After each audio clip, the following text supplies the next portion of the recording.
لا تنسوا الاعجاب بالفيديو والاشتراك في القناة. السلام عليكم ورحمة الله وبركاته. ازيكم حبايبي، عاملين ايه؟ النهارده ان شاء الله طبعا شفتوا عنوان الفيديو باذن الله هنعمل فايش.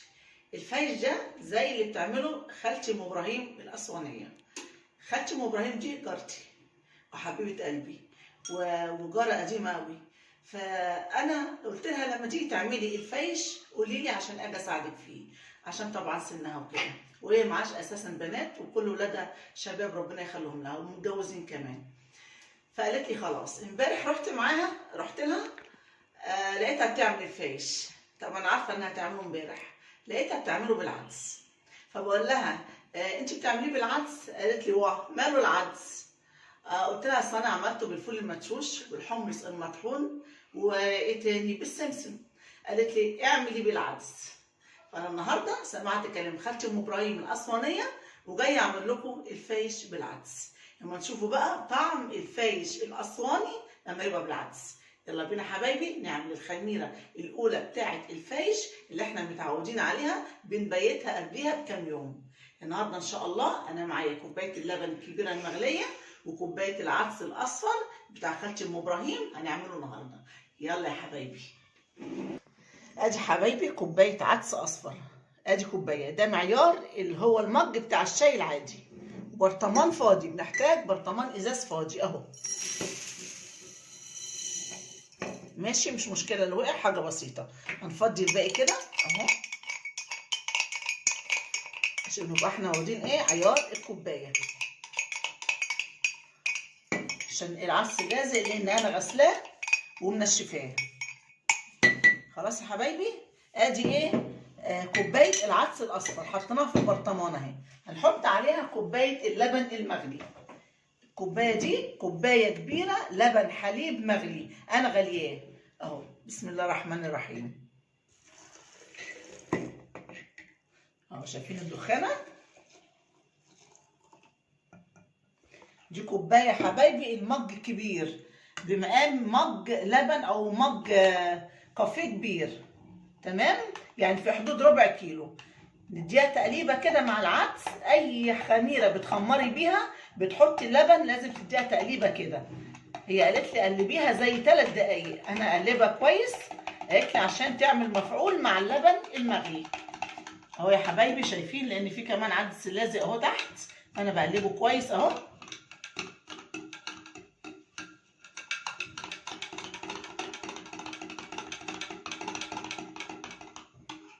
بس كده نديها كمان تقليبه بس. حتى كمان لون اللبن اهو اتغير شويه. بصوا حبايبي هنقفل بقى على ايه؟ على العدس باللبن المغلي ده. بصوا بقى حبايبي الخليط دوت العدس ده بكوبايه اللبن الكبيره المغليه. بما ان احنا في جو برد والدنيا ساقعه التخمر بتاعه بيتاخر، ماشي حبايبي؟ فده هيقعد من يومين ل4 ايام، من يومين ل4 ايام. في حبايب قلبي بعتوا لي على الكومنتات قالوا لي ان التخمر لسه، يعني احنا حطيناه يومين كان لسه عادي جدا وطبيعي ان هو يقعد 4 ايام لان احنا في جو ساقعه وجو برد. بصوا يا حبايبي لو عندكم فرن البوتاجاز دافي حطوا البرطمان ده فيه، ما يكونش سخن عشان البرطمان ما يفرقعش، يكون دافي عامله فيه حاجه ومطفيه بقالك فتره، حطي البرطمان ده فيه. وسيبيه يومين، مش اقل من يومين عشان تشوفيه وما تفتحيش عليه. بص التخمر كده، لو لقيتي الخميره دي اللي هو العدس واللبن فصلوا عن بعض يعني بينهم طبقه ثالثه، تعرفي ان التخمر تم كده. انت ماشيه كويس. وكمان الخميره هتعلى عن كده. شايفين الفراغ ده يا حبايبي؟ هيعلى عن كده، لما يفصل هيعلى.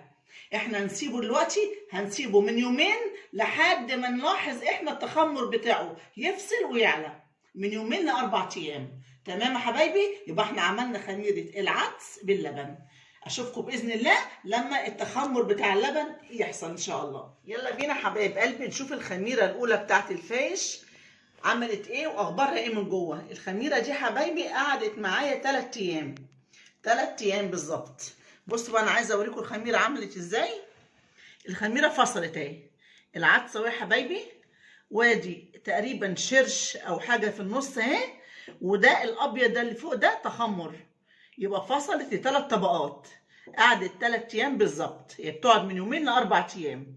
نشوف اخبارها ايه بقى من جوه. بصوا يا حبايبي، بصوا عملت ازاي. بصوا الطبقه اللي في الوش دي، انا هجيب معلقه عشان اوريها لكم.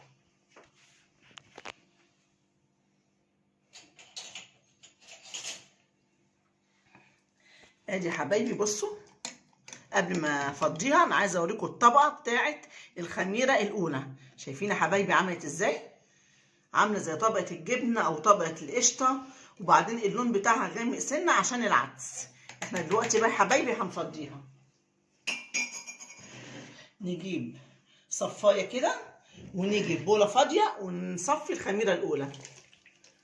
اهو ده العدس يا حبايبي، كوبايه العدس الاصفر اللي احنا عملناه اهو.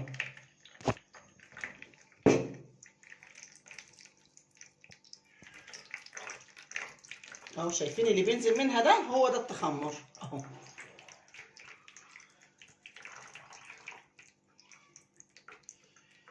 تمام يا حبايبي، ادت لون غامق كده او لون بيج، ده لون العدس. على حسب كل خميره بنخمر بيها. بس كده خلاص، انا مش عايزه العدس، انا صفيته بس. بصوا حبايبي، دي الخميره الاولى اللي طلعت. بصوا عامله زي شرش اللبن ازاي اهي، ولونها غمق وفصلت مننا. يبقى هي كده الخميره دي احنا عايزينها تمام كده. الخطوه اللي بعدها يا حبايبي بصوا بقى، ادي كميه الدقيق يا حبايبي اللي انا بشتغل بيها. دي كميه الدقيق، حوالي 3 كيلو دقيق. انا بشتغل على الكميه دي بس. ال3 كيلو دقيق دول يا حبايبي هعمل منهم الخميره التانيه. ازاي؟ هاخد طبق كده وهملاه دقيق من الكميه اللي انا هشتغل بيها اهو. ماشي حبايبي اهو، بس كده. ودول خليهم على جنب، مش هستخدمهم دلوقتي. واجي للخميره الاولى اللي انا عملتها وبيتها 3 ايام، احط فيها طبق الدقيق اللي انا خدته كده. كويس يا حبايبي، احنا ماشيين اهو خطوه خطوه وبالراحه. طبق الدقيق هعمل فيه ايه؟ هخففه بميه سخنه.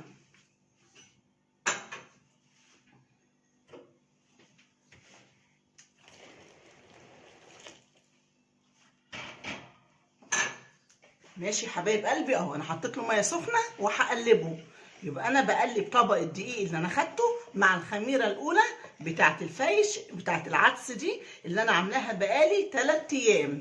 وطبعا انا عايزاه اخف من كده كمان، فهزوده حبه ميه سخنه اهو. ماشي يا حلوين اهو يا حبايبي، كل حاجه قدامكم. يبقى انا كده بعمل الخميره التانيه بتاعه الفايش.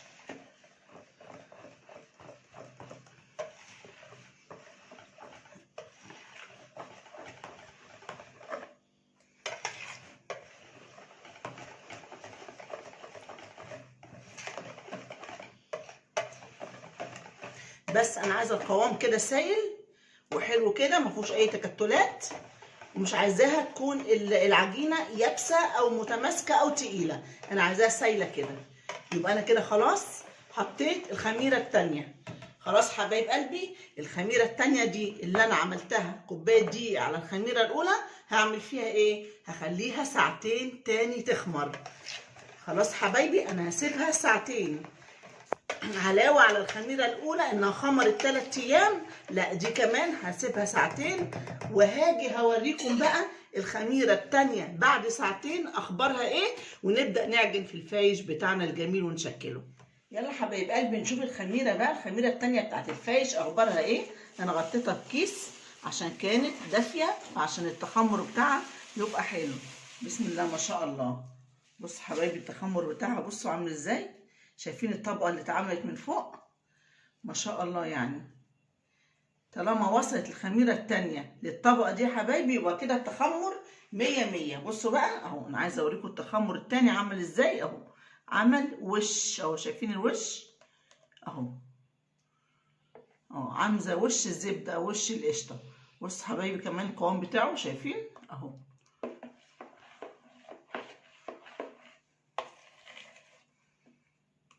يبقى كده الخميره التانيه بتاعتنا جاهزه. ماشي حبايبي، وعايزه اوريكم بقى المقادير. هنا ال3 كيلو دي اللي احنا خدنا منه طبق للخميره الثانيه. خلاص. وهنا كيلو الا ربع سمنه سايحه، اي نوع سمنه موجود عندك يا حبيبتي تعملي بيه، ده كيلو الا ربع. هنا عندي كيلو الا ربع لبن، يعني 3 مجات، على حسب العجينه ما تاخد وتلم معانا، خدت 2 خدت 3، ولو عايزه تاني هنديها. دول 3 كوبايات او 3 مجات لبن. هنا عندي كركم، عندي باكو خميره فوريه، عندي ملح، عندي كوبايه سكر. بس ادي المقادير بتاعتنا بتاعت الفايش النهارده. تمام. كركم، ملح، سكر، كوبايه سكر. وادي 3 كيلو دي بقيتهم اهم. ودي الخميره اهي التانيه بتاعتنا خمرت ما شاء الله عليها. كيلو الا ربع سمنه، كيلو الا ربع لبن.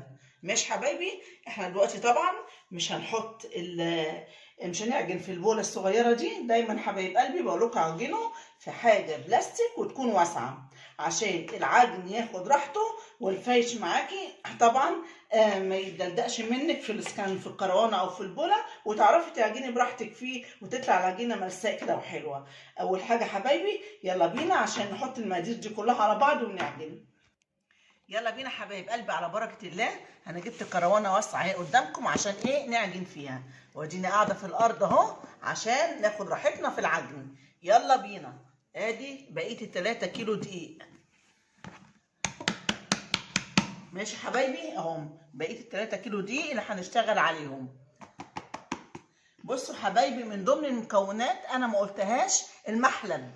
ده محلب اهو يا حبايبي. المحلب دوت بحطه في الفايش كل مره اهو، بيبقى عامل زي الرز، بس انا بدقه في الهون بخليه مجروش كده عشان احطه كده على الفايش، بيديله ريحه وطعم حلو قوي بينكهه. ماشي حبايبي. ودي علبه ب5 جنيه من عند العطار. قولي له عايزه علبه محلب بيكون خشن، دقيه وحطيه على الدقيق. وده يا حبايبي كيس الخميره اهو، كيس الخميره الفوريه اهو. وادي كوبايه السكر، كوبايه واحده سكر. هناخد نص معلقه كبيره ملح اهي اهي يا حبايبي. حلو كده.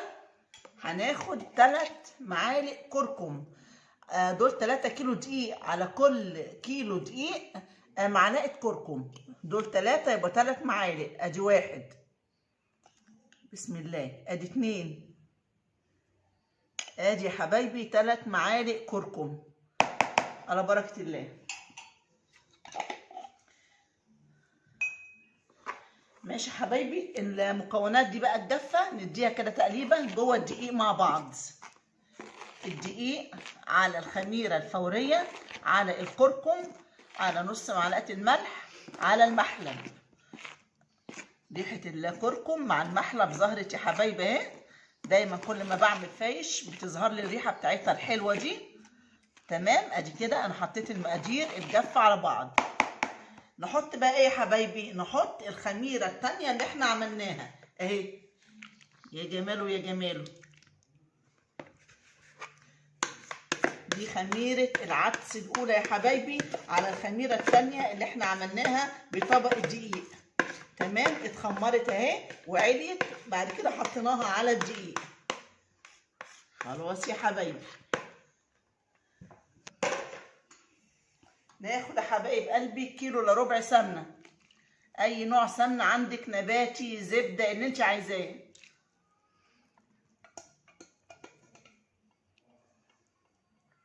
بس خلاص. نبدا على بركه الله نحط المقادير دي كلها نبسها على بعض.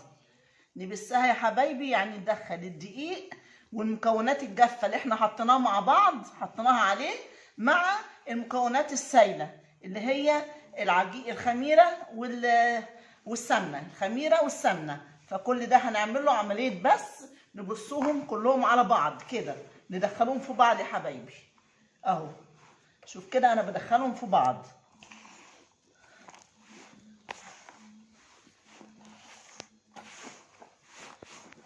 شفتوا حبايبي لازم العجن يبقى في حاجه واسعه ازاي عشان ايدك تاخد براحها كده وانت شغاله اهو.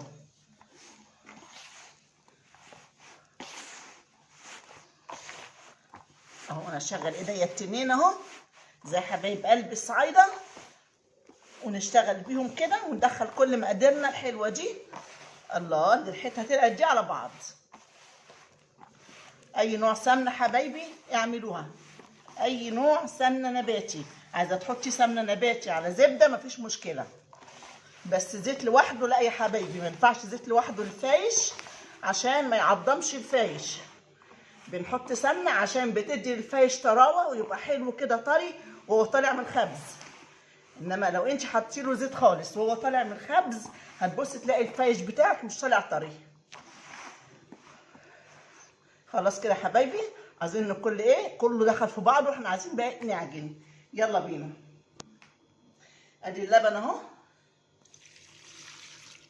طب احنا مش هنحط اللبن كله، على قد ما تاخد العجينه وتلم معانا. بسم الله.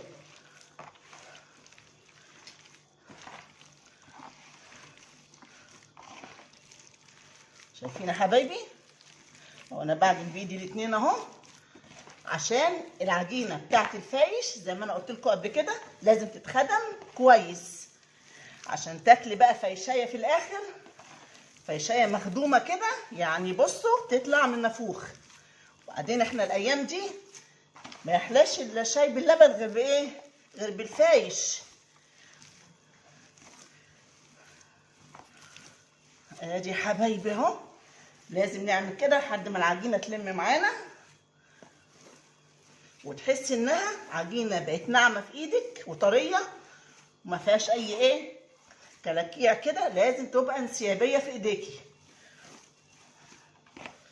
الله الله يا جماله يا جماله. يلا يا حبايبي اعملوا الفايش بقى، الدنيا بقت ساقعه. للفطار للسهره لما تكوني سقعانه، كوبايه شاي بلبن حلوه كده في الخمسينه على وحدتين فايش وعيشي حياتك يا قمر.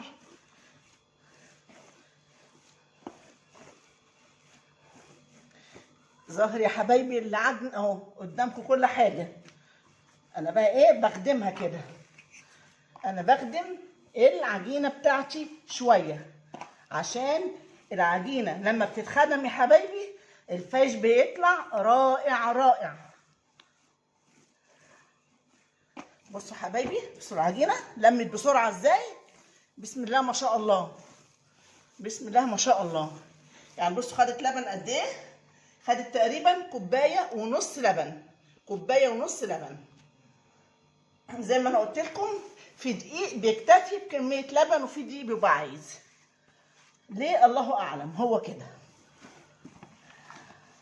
ناخد بقى اللي في البوله ده كده نمسحه عشان يخش مع العجينه ويتعجن حلو. ما شاء الله والله يا جماعه. بصوا يعني من اول حبه لبن ما عزتش مني تاني، والعجينه ما شاء الله في ايدي. يعني عايزاكم يا ريتكم معايا كده تحسوا ملمس العجينه رائع رائع.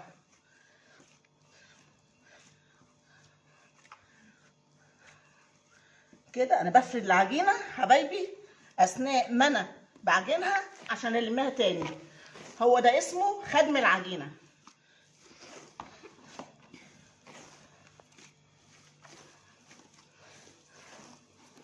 بصوا حبايبي العجينه ما شاء الله عليها، ما شاء الله. العجينه عامله ازاي حبايبي؟ بصوا ده هي كده لوحدها تتشكل، بس طبعا انا بسيبها ترتاح عشان اخد منها نتيجه احسن واروع. كل ما تعملي العجينه تعجنيها كويس وتسيبيها ترتاح شويه هتاخدي منها نتيجه حلوه قوي قوي قوي. مش عايزه افصل يا حبايبي والله معاكم لاخر دقيقه وانا بعجن اهو. هو ده العجن بتاع الفايش اهو، بايدك الاتنين كده ونلت كده ونعجن، لتي واعجني. يا جماله يا جماله، احلى فايش الفايش الاسواني بتاع خالتي ام ابراهيم، ربنا يديها الصحه والعافيه يا رب. اسوانيه اسوانيه يعني ابا عن جد. شايفين يا حبايبي اهو بسم الله ما شاء الله. كده العجينه بونو بونو بونو.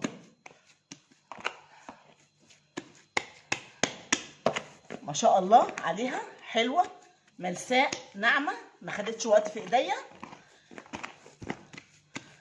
نسيبها يا حبايب قلبي العجينه دي بعد العجن كده، لان اي مخبوزات فيها سمنه بنسيبها ترتاح شويه، يعني زي نص ساعه كده.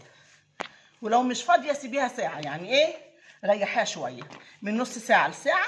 بعد كده نرجع يا حبايب قلبي نشكلها ونعمل الفايش الجميل. بصوا حبايبي عشان تعرفوا ان المقادير بتاعتكم حلوه والعجينه بتاعتكم 100 100، تعملوا كده اهو اهو. بصوا حبايبي اهو اهو، ماشي.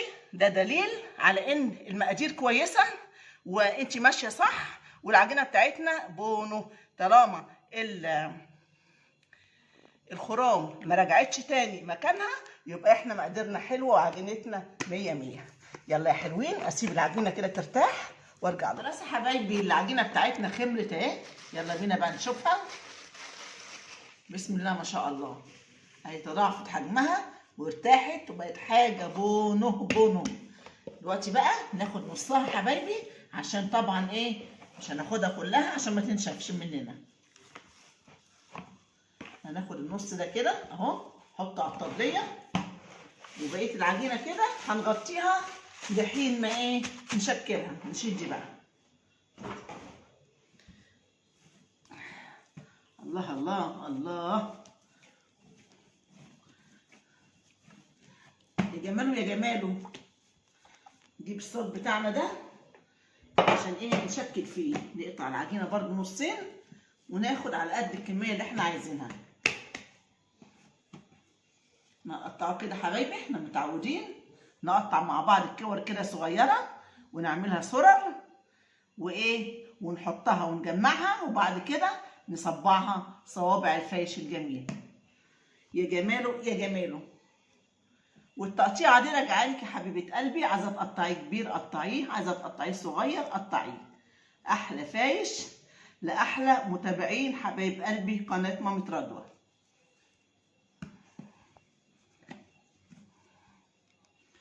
نصر كده كأننا بنعمل سرة اهي.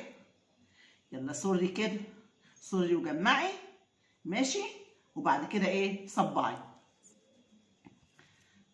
انا كور الحبه دول يا حبايب قلبي، وبعد كده نرجع نصبع. بصوا يا حبايب قلبي، انا الكور عملتها كبيره شويه، تمام. وعلى حسب ما انت عايزه الكوره بتاعه التصبيع، عايزاها صغيره او كبيره زي ما يريحك. يعني انا عاملاها ايه في حجم السفنديه كده، تمام. عايزه تعمليها اصغر من كده مفيش مشكله، عايزه تكبري زي الفايش الصعيدي هم مكبرينه كده بشكله جميل وتحفه، اعمليه مفيش اي مشكله. تمام يا حبايبي اهو.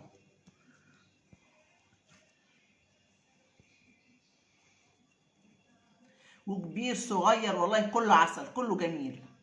فايش بقى لوحده كده يا سلام، كفايه الواحد ياكل له فايشتين كده في السقعه دي ويشم ريحتهم كده مع كوبايه الشاي باللبن، حاجه يا جماعه والله. بصوا ما اقولكوش بقى كده ايه، نصر كده نصر وبعد كده نصبع. يلا بينا بقى حبايبي نصبع الحبه ايه اللي احنا كورناهم وصرناهم كده، تمام. يلا بينا، خلي دي هنا نعمل دول وبعد كده نرجع لها. ادي حبايبي الصاج اللي احنا نعمل فيه. ناخد كده من اول ما احنا عملنا زي ما انا قلت لكم، او بنعمل كده. بصوا حبايبي اهو اهو اهو كده اهو، شايفين ادي التصبيع اهو. وعايزين تصبعوا على ايديكم، عايزين تصبعوا على ترابيزه على طبليه زي ما يعجبكم. انا الطبليه قدامي اهي بصب عليها، وعسل 100 100، تمام. يلا بينا يلا يا حبايب قلبي، يلا نعمل الفايش الجميل. يلا الله الله يا جماله يا جماله. ولو الفايشايه كده من تحت اتفتحت معاكي كده، اعمليها كده بايديكي وكملي التصبيع. يا جماله يا جماله.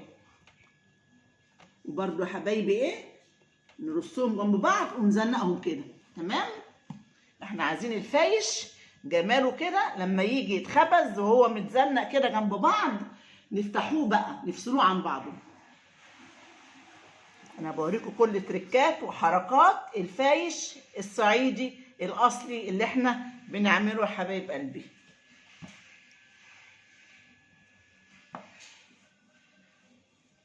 يا حبايبي.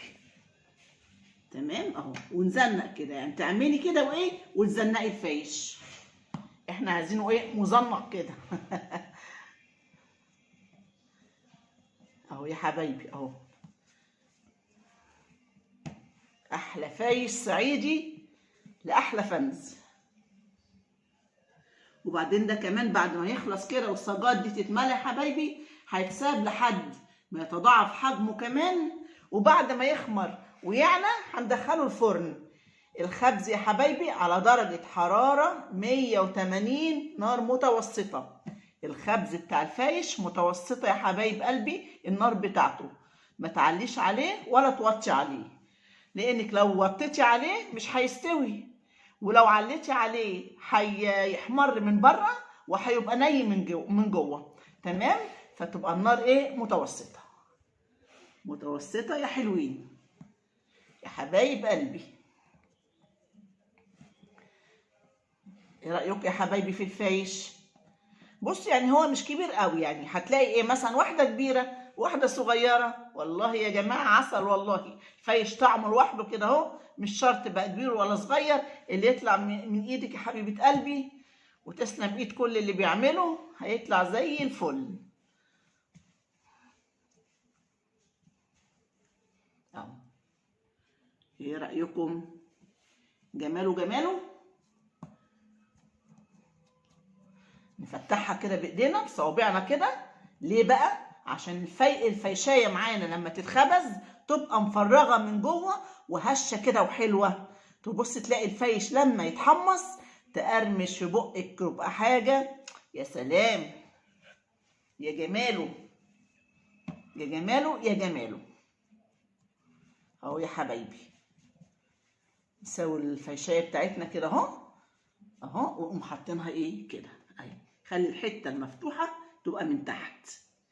نحاول بقدر الامكان نسويه كده. شايفين يا حبايبي؟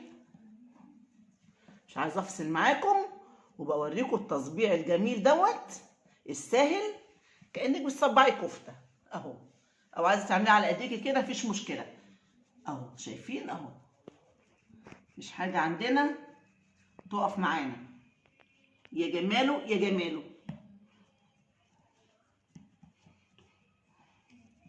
يلا يا حبايبي بقى اعملوا الفايش الجميل ده بقى. الدنيا ساقعه، كوبايه شاي حلوه كده اهو. خليكوا زي كده اما اعمل الفايش اعمل لي كوبايه شاي بلبن واقعد كده على التلفزيون يا مزاجه. يلا يا حبايبي ناخد واحده تانيه بكل سهوله اهو، مفيش حاجه صعبه. الساعه داخله بقى علينا حبايبي، نعمل بقى في بيتنا الفايش الفطير المشلتت الجميل هنعمله قريب. المنين باليانسون والمنين بالشمر، الحاجات الحلوه المخبوزات الجميله دي اللي بتدفي. يلا بينا يلا يا حلوين يلا. بصوا حبايبي الثلاثه اللي اتعملوا اللي قدام دولت، بصوا ارتفعوا ازاي وحجمهم عالي. كله كده ان شاء الله يرتفع وحجمه يعلى وادخله الفرن.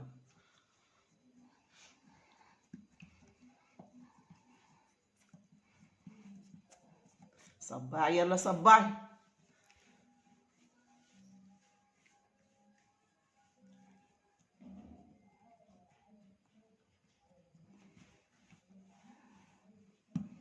ايه رايكم يا حبايبي؟ ايه رايكم في الفايش؟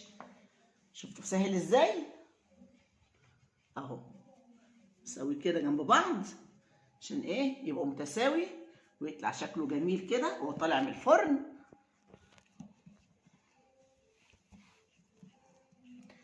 انا هقرر تاني حبايبي درجه الفرن. لو ما عندكيش تايمر بتاع الفرن يبقى تخلي الفرن متوسط، النار بتاعته متوسطه ما تعليهاش، زي ما انت بتشتغلي عليه عادي لما تيجي تعملي مخبوزات. تمام اهو يا حبايبي. يلا بينا يلا نعمل الفايش الجميل لحبايب قلبي. يلا ريحته والله يا حبايبي مش قادره اوصف لكم ريحه الفايش ده بقى. يا سلام. وكمان لما يتخبز تشموا ريحته كده لما يجي يبرد ونفصصوه كده من بعض، حاجة يعني حاجة فاخر من الآخر. اشوف يا حبايبي، بصوا اهو بيبدأ اهو، شايفين اهو بيبدأ يعلى اهو، مع اننا في جو بارد بس ما شاء الله يعني عشان خمران كويس، واخد خميرة أولى وخميرة تانية، واخد خميرة فورية. هو ده بقى الفايش اللي انت تعمليه بقى وتاكليه بقى بحق ربنا. تابعوا يا حبايبي الخطوات اللي انا بعملها دي، واتبعوا المقادير الصح دي، والله هيطلع منكم فايش طعم طعم طعم. يلا يا حبايبي ندخل دي كده، نزنقها شويه اهو اهو. ماشي حبايبي.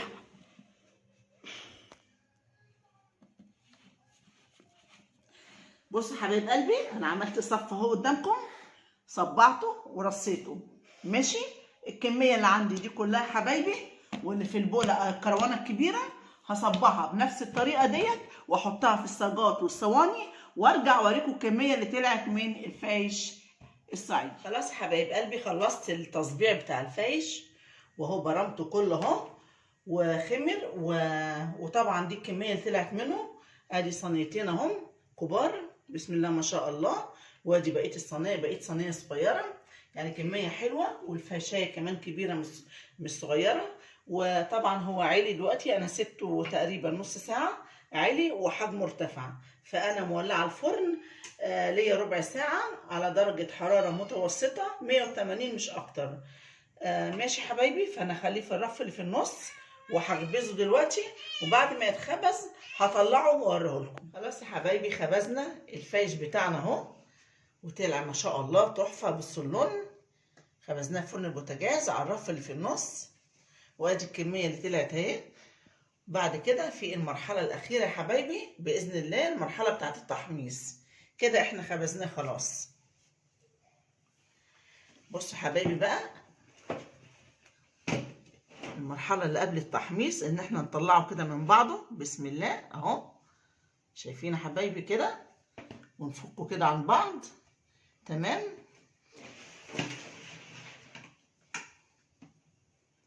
اهو يا حبايبي بكل سهوله بيتفك اهو. بعد الخبز تفكيه كده وتحطيه على جنب لحد ما تيجي تحمصيه، تحمصي صاج صاج، وهقول لك طريقه التحميص بتبقى ازاي. فك الاول الصاج دوت وهوريكم الطريقه بتاعته. شايفين يا حبايبي اهو بكل سهوله اهو. شايفين اللون جميل ازاي بسم الله ما شاء الله. شايفين لون الفايش اهو يا حبايبي اهو. الفايش قدامكم اهو، طلعناه من الفرن وحاجه ما شاء الله عليها اهو.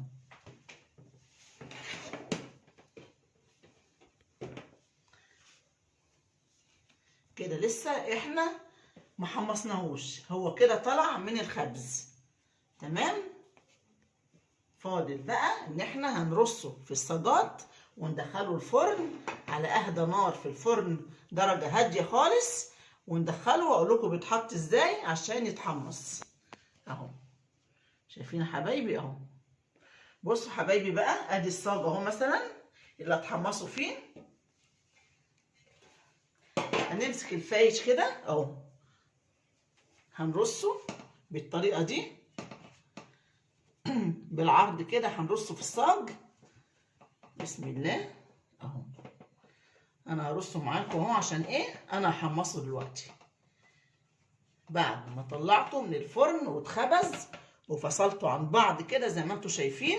انا برصه بالطريقه دي عشان ادخله الفرن على اهدى نار، اهدى نار عندك في الفرن.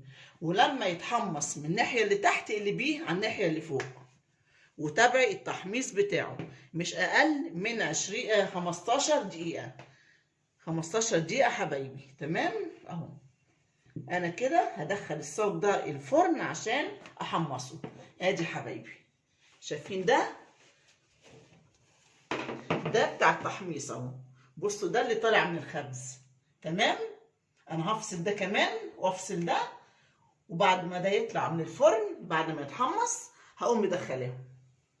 دلوقتي حبايبي انا هدخل الصاجات دي كلها الفرن وهرجع لكم لما احمص الفايش. خلاص حبايب قلبي، طلعنا الفايش الجميل ده من الفرن اهو، حمصناه، وبصوا اهو قدامكم، بصوا اللون الذهبي الفاتح الجميل، حاجه والله العظيم غير ريحته الجميله اللي طالعه ماليه الدنيا. بصوا حبايب قلبي التحميص، ايه رايكم في تحميص الفايش؟ بصوا شايفين يا حبايبي؟ وده الصاج ده لسه طالع دلوقتي من الفرن والله سخن اهو، ده اخر صاج انا طلعته. بصوا الجمال، شايفين هو سخن لسه مولع اهو، تحميص بقى حاجه مفيش بعد كده. ادي الكميه اللي طلعت من ال3 كيلو دقيق ما شاء الله يعني عليها، والفاشيه مش صغيره يعني كبيره حلوه كده. بصوا يا حبايبي، شايفين التحميص بتاع الفايش؟ بصوا حاجه روعه روعه. ده فايش اسواني اصلي يا حبايبي، عملته بطريقه الاسوانيين، بيعملوا بالطريقه الحلوه دي، والتحميص الجميل دوت ده طبعا عن تجارب ناس انا خدتها منهم، فما شاء الله يعني طلع حلو فعلا. فايش يعني بصوا هو بيتكلم عن نفسه، جمال جمال جمال في الطعم والريحه والشكل. ايه رايكم يا حبايبي؟ ايه رايكم في الفايش الاسواني ده بتاعنا بتاع النهارده؟ يلا بقى اعملوه جربوه، واحنا الدنيا ساقعه بقى، على كوبايه شاي بقى، وتمتعي بحبه الفايش الحلوين دولت. يا رب تجربوه ويعجبكم باذن الله حبايب قلبي. واللي عجبه الفيديو ما ينسناش الاشتراك في القناه عشان يوصلكم كل جديد يا حبايب قلبي من الفيديوهات الحلوه اللي انا بعملها في المخبوزات. وما تنسوناش بقى في الشير واللايك والسبسكرايب. والسلام عليكم ورحمه الله وبركاته.